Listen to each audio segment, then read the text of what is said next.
Yo, what up? It's Marcus, aka the Prince of Gardier. I'm about to try and upload this video real quick to you guys on YouTube, Facebook. I've been kind of putting off uploading the last Maliboo 3 for like the last few months just because I didn't know really if it was any good or whatever, so I've been kind of putting it off. But I think I finished it back in like December or January, and I've just been like busy with work and busy. It might have finished it earlier than that. It might have been like November or something like that. Yeah, it was last year. But I don't know. I think sometimes people they're more visual, or sometimes people are more like audio. So if they can hear something or see something, it becomes more real to them. So I wanted to try and upload this via YouTube, and actually I might record it and do it also via SoundCloud if I can rock this out. And I'm just gonna kind of go through what I did was I collected some of my favorite poems from the Maliboo series. So it's not part four because part four is still kind of in the works right now. It's from Maliboo 1, Maliboo 2, and the one that I'm about to upload in a few minutes, which is Maliboo 3. So I want to give like a little bit of background story about what it is for those people who don't know, and for those people who might misinterpret what, actually it is, and what it isn't. Um,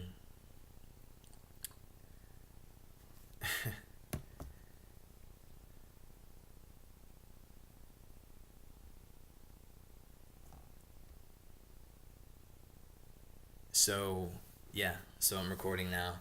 And I just wanted to give a little background about the Malibu series before we go through the poetry reading that I'm going to do. And hopefully, people kind of dig it more than the writing, and it kind of, puts a little light on it.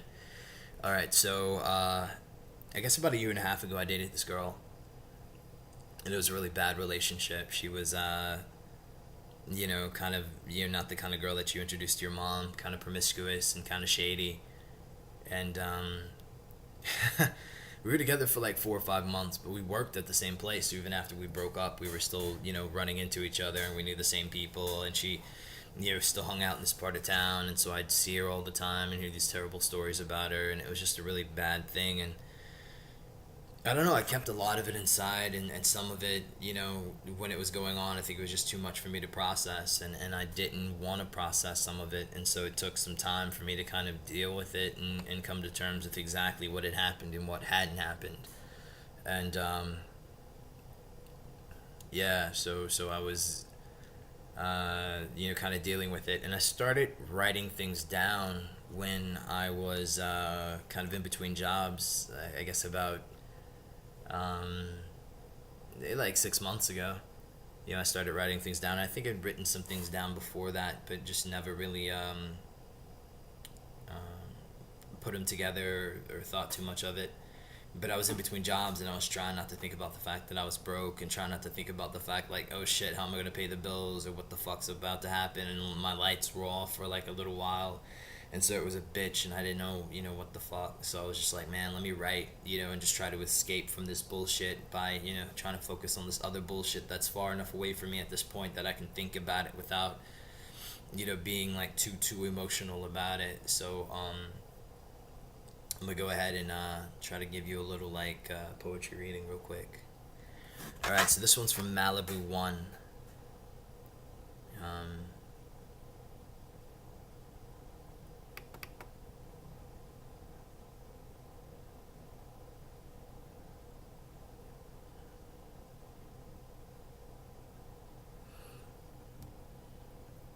this cage, though, does it encapsulate all that I am?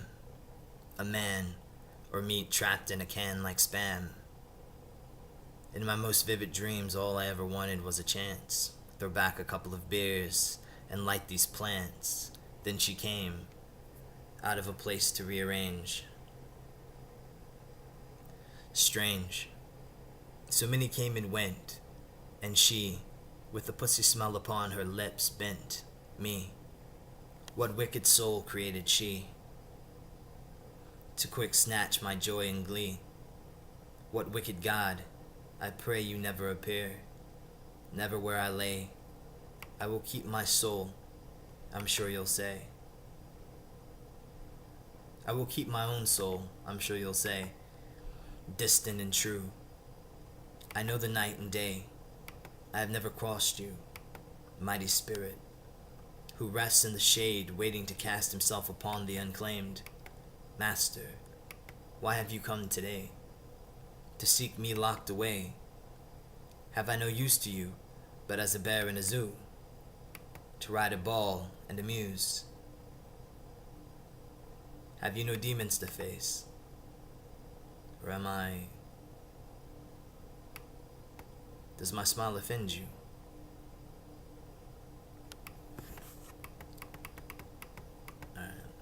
This is one that's called Love Wants.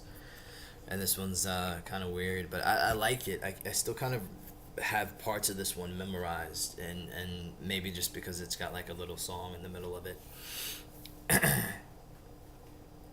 Love Wants. I manned the helm. Sun and shade became one and the same.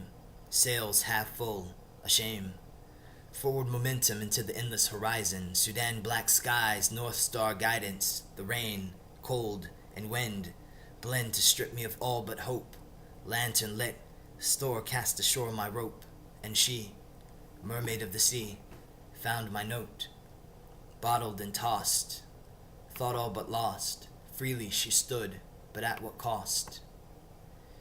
Beware ye loomers, she with no bloomers only brings curses and dread.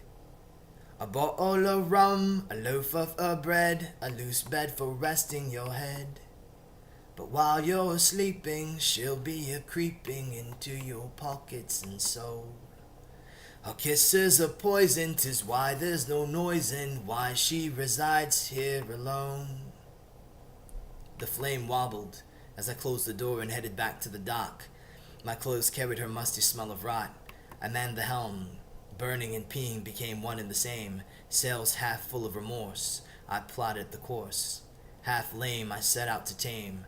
I stripped the wind of all hope of rest, and howled madly into the night's nest.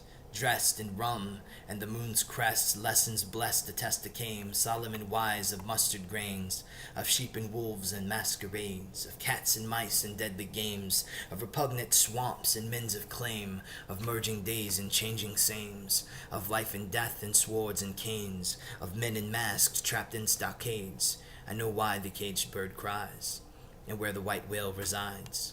I know why Dorothy longs to get home from the land of magic, colorful gnomes. Nevermore, the blackbird crows, just let me nest alone.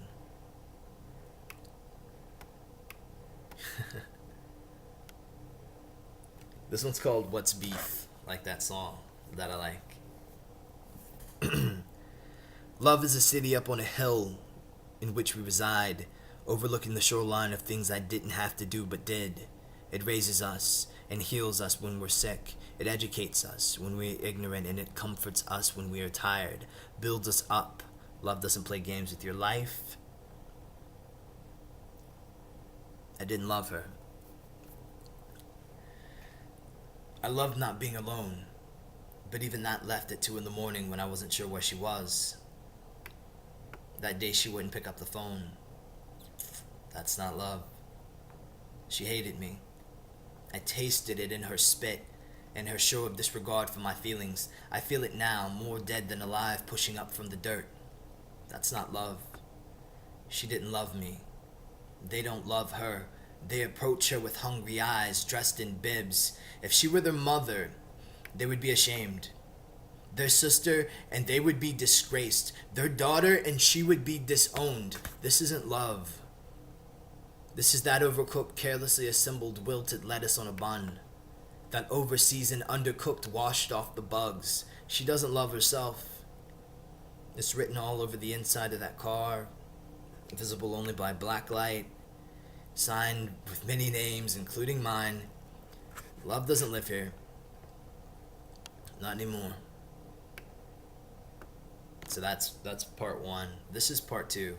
And it starts off with, kind of the main poems, Maliboo. He loves her. Half drunk off loneliness, half off her companionship. He stumbles over his better judgment, each night sleeping off the effects of her kisses. She loves him but prefers the company of a hot pursuit, tempered in the comfort of a cool fall, yielding the sweet first kisses of the season, the touch of a stranger's hand, the desire burning through her clothes. He loves her and values the subtle tones of tropical fruits and alcohol on her lips, runs his tongue across the insides of her mouth to better familiarize his palate with her, the softness of her body pressed against his, the softness of her moans, the confidence of her laugh, the surprise in her eyes, when she would catch him looking at her late at night, the crack of dawn. She was the beginning of the spring, the warm sun peeking through the slow breeze, dancing on the tips of his fingers, urging him to undress. Exposed to her elements in nothing but a pair of swim shorts, he waded eagerly into each moment, gleefully. She loved him. Like her favorite stick of gum, the initial burst of flavor would fill her day. She would take it in slowly all the way to the back of her throat, letting each taste bud absorb until she gagged, until the flavor leached into time and all that was left was the sugar coating her lips. And then she spit.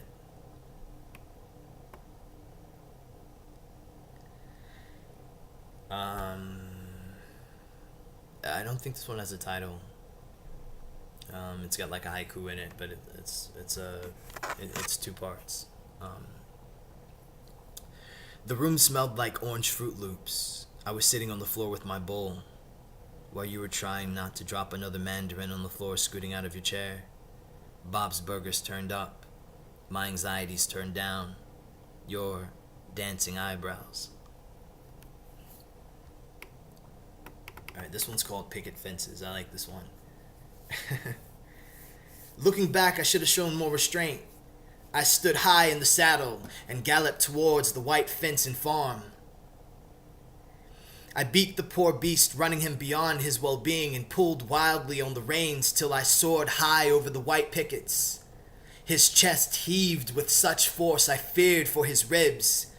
We whinnied in terror as the earth grew nearer and crashed a brass bunch of buffoons. The chase made a loon.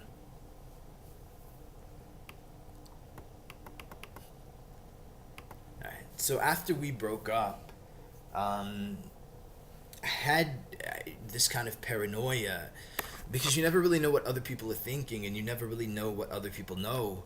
And I kind of assumed that, just because of the kind of girl that she was and because of the kind of people that, I was sometimes working with when I was there, that maybe, the reason that, things ended the way that it did, was because there was this kind of a conspiracy that was going on. And I don't know, I can't prove any of it, but I had this kind of a theory that there was something else going on besides what was there, kind of on the surface.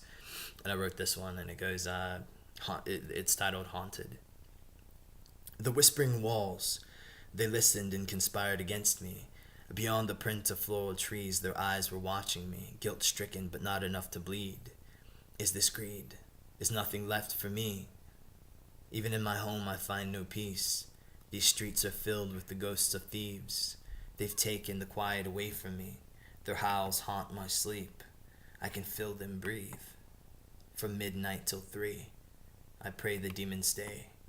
Her mouth speaks with 2 voices and vomits blood as her crooked legs steady to come. Lay down. Stay away. Face gray and plagued. Are you still with me, God? Take this cup away. If it's your will, kill this beast. I think this is a different one. We're kind of close together. It goes, I betrayed me. I was hungry and ate the first fruit from the first tree. I saw it plucked. I plucked it. Now my stomach burns. I've learned. You betrayed me. Against your own best interest, a temptress challenges gravity to a high-stakes game of fame. And while she remains the same, you've already begun to change. You've betrayed you, and stand in a narrow path without room to pass. Gravity has amassed like a saddle bags upon an ass to place you back in a cast. To place your back in a cast. When I was dating her, I started, that was right around the time I started drinking, probably like a year after I started drinking. And sometimes I would just yell out, Bacardi. And that meant I was drinking, when we were on the phone, or I'd text her Bacardi. And so she was like, are you drinking right now? I was like, yeah, Bacardi. And so I entitled this one Bacardi. The old bar near the barracks got $6 spirits brewed to take the pain away. She don't want you to know, but she'll come to your home and dry beat your husband away. She done it, did it, perfectly fitted, then got acquitted by a culture of cynics. 3 bottles, 2 days, smoked near an 8th. On 4th Street I gave her away. Yeah. So that the last part where I say 3 bottles, 2 days near 8th Street, near 8th on 4th Street I gave her away. It was like we were together, and it was like her birthday and shit. And her birthday came, and she was like, I got her this like expensive ass present and shit. And she was like, thanks. And then she was like a week later, she was like, I love you. And then I didn't say it back because I was too old for that shit. It just didn't make sense. We'd only been together, I think, at that point for like a month or 2 or something like that. And it just didn't make sense. She was like, I love you. And I was like, cool. I didn't say cool, but I was like, that's just, okay. Then like a week after she said that she loved me, she was telling me she was gonna break up with me because she wanted to fuck some other dude who she thought was exotic, which I thought was crazy. But that's kind of how it went down. And it was crazy because I don't know, it just was fucking insane that somebody would say something like that to you. Anyways, so for 2 days I just didn't see sobriety. I just drank and shit for a couple of days just to get it out of my system. And then a week after, she was begging me to take her back, and it was just weird. Alright, so this one's called Aquarius. Swam on my last dime and I didn't regret it. It was a part of who she was, just like watching her swim with glee and awe was a part of me. She ate Chinese on my last dollar and I didn't mind. I rode 20 minutes and waited 20 minutes when the online order didn't go through. We ate on paper plates with plastic forks and I cherished her company. She was crazy, and when the wine wasn't the right kind, she left. I was gone an hour and I didn't know who was there besides me. She pouted in the pool and damn near tried to drown me for her own amusement. Then went to sleep with a prayer on her lips. Promise you won't kill me. I was broke. My last cent was spent on this.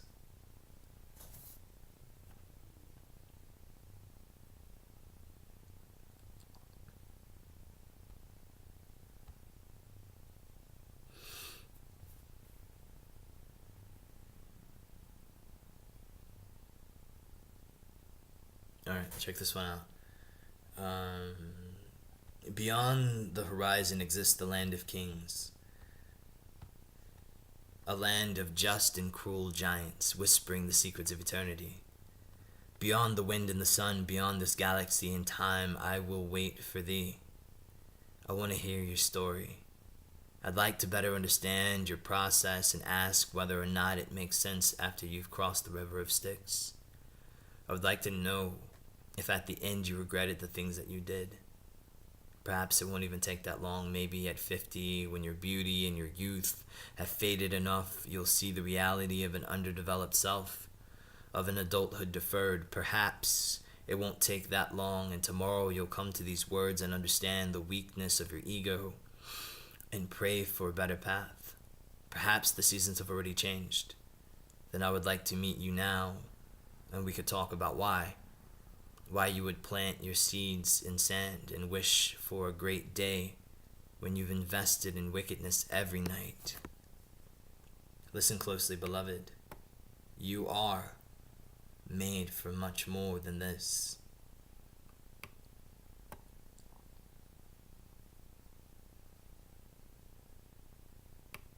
All right, so this is one of the probably the first poem of Maliboo 3.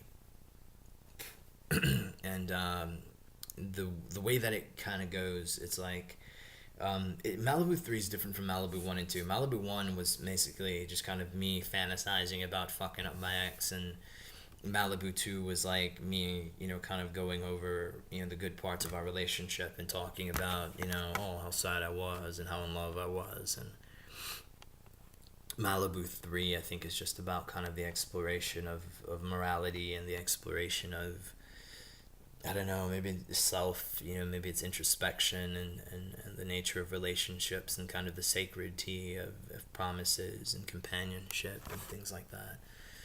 And, it begins where the king of a country is giving a speech to his people about betrayal and about idealism, and he's giving a reason for why his country is going to wage war against this other country, and in this story, the other country is called Maliboo. And so he comes onto the radio to address the country, and he says, "We, the beings of sound, are fittingly bound by truth, by word, and by deed, as contract and proof of our decency. We, a symphony, a voice speaking into the dark, into the wilderness of barks, branches, and unending bites from vile beasts speak. If not of God, then what of thee? If not meek before the gates of eternity, before the rising phoenix's forgiving wing, before your grandmother's ghost and her creed, what can you profess to be?"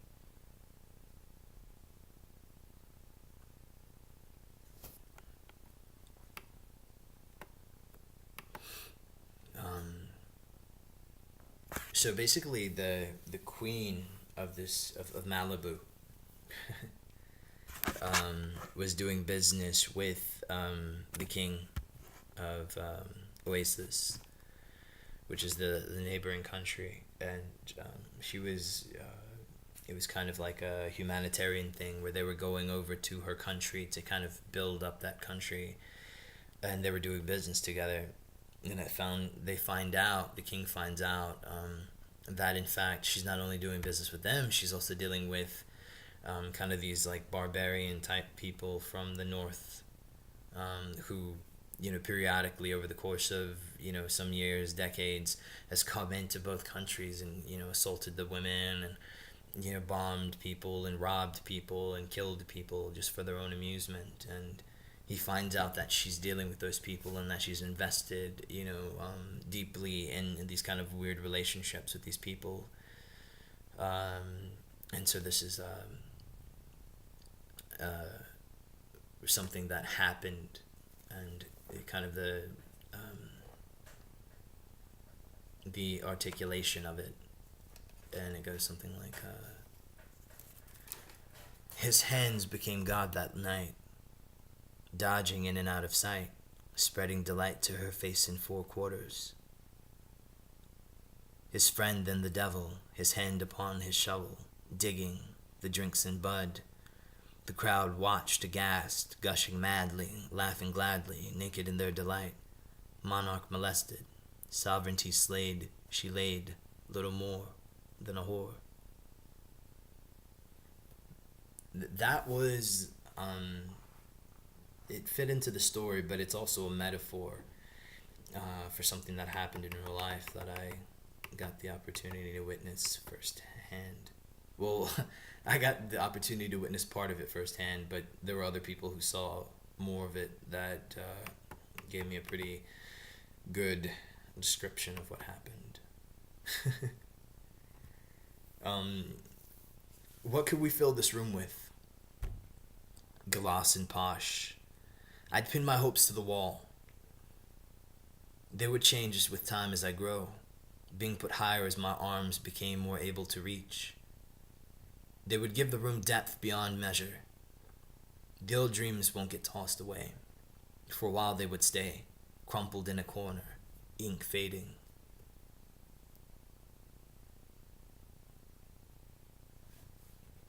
Here, check this one out.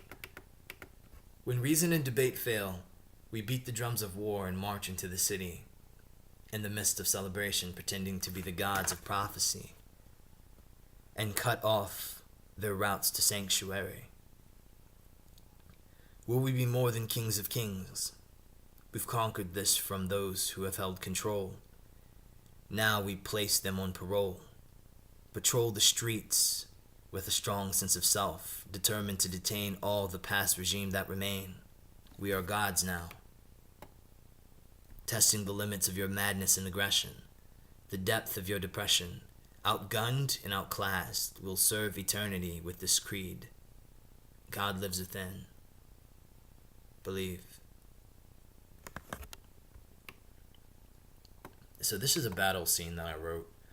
And I don't know if I'm gonna go back and write some more, but this is part of it. And it goes, a grenade landed in the high ground, not 10 feet away from where we were playing cards. The insurgents somehow had managed to sneak past the guard to deliver this message. Their eyes were the first things I saw, wet and wide, terror-filled.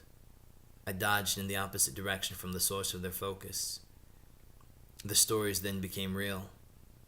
All a man is meat and bone and red water and white gristle. It sprayed on me, and I lost all sense of self. I will not die here, was screamed from somewhere, and a mad rush followed towards the location of the grenade's origin. The guy's name, his name was Marcus. And before the bomb did that to him, I couldn't tell you the name of the guy we beat. I'm sure he had some kind of idea around his neck, but I didn't care to look. His gun jammed, and we fell upon him with the fury of a hurricane. I couldn't tell you the color of his eyes. I saw white, red, black, and for the rest of the night, only the parts of that guy, his dreams were in that red water, washed away by the midnight shower. We beat that savage till all that was left was lumps of broken parts colored blue and purple. He gasped for air, gasped, then lay still with my boot impression still on his face. I haven't rested in days. He was just meat. This is a slaughter yard. Bulging eyes, slit throats, tenderized egos lay. The battle lasted for days. More soldiers were unloaded by the hour until the force was amassed large enough to take the capital. Flung by the cover of night and sun, one body lunged from building to estate to seal the monarch's fate. These are the sons and daughters of God. I'm sorry, that's where it ends, from building to estate to seal the monarch's fate.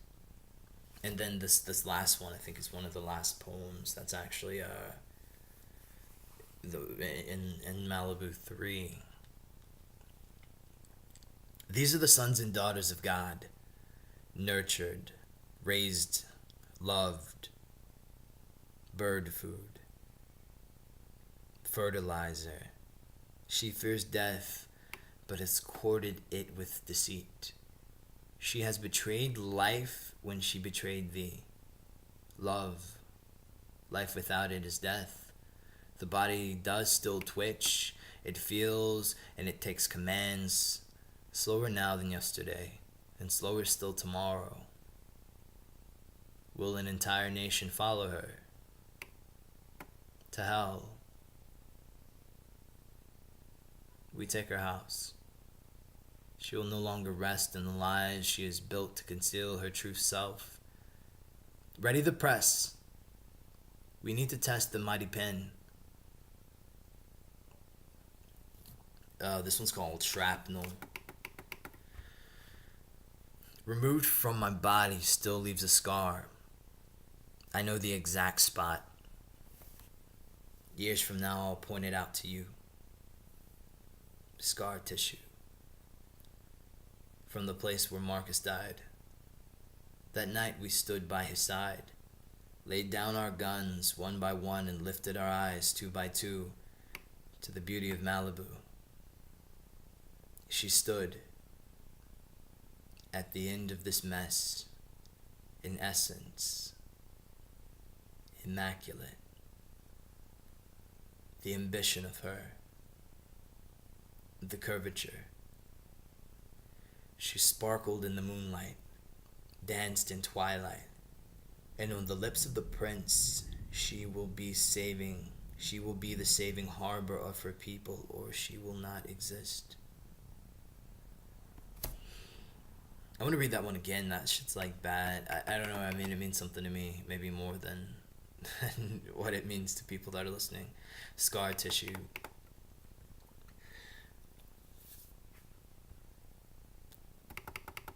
Shrapnel. Removed from my body still leaves a scar. And I know the exact spot. Years from now, I'll point it out to you. Scar tissue. From the place where Marcus died. That night we stood by his side, laid down our guns one by one and lifted our eyes two by two to the beauty of Maliboo.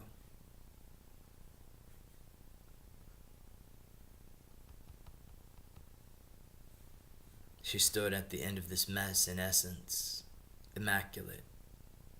The ambition of her, the curvature.